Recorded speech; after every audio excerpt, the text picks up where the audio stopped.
Hello! Finally, we are here at Godauri, our first family snow experience.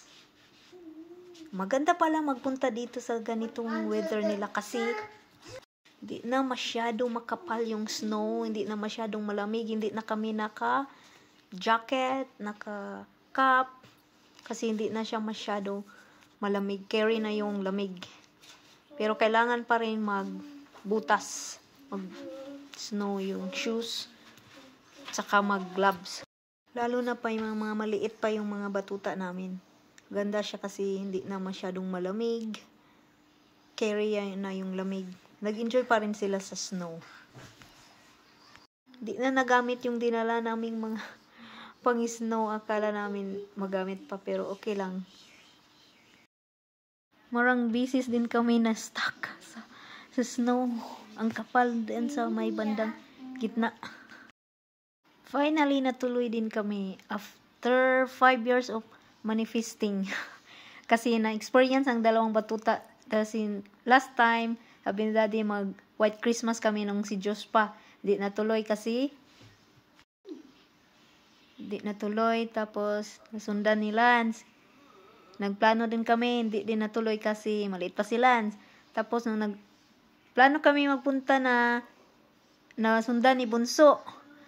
Sabi namin, magmalaki-laki na si Bunso. Ay, medyo malaki-laki na si Bunso ay nag-pandemic din. Wala na after 3 years hindi nakatravel at finally nakapag-travel uli.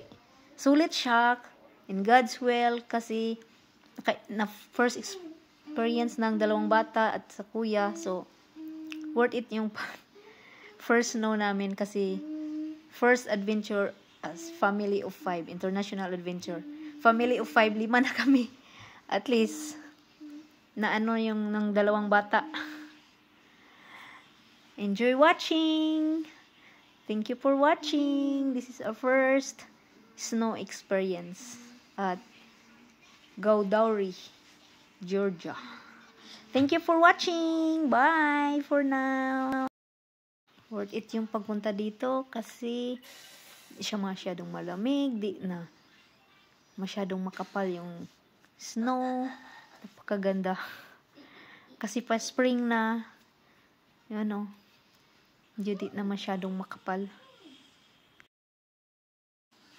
Nagdala nga kami ng jacket pero di na nagamit.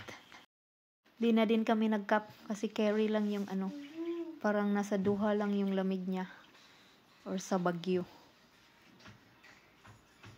Thank you for watching. Napakaganda yung view. Enjoy na ang tatlong mga batuta. Oh. Ang takbuhan at saka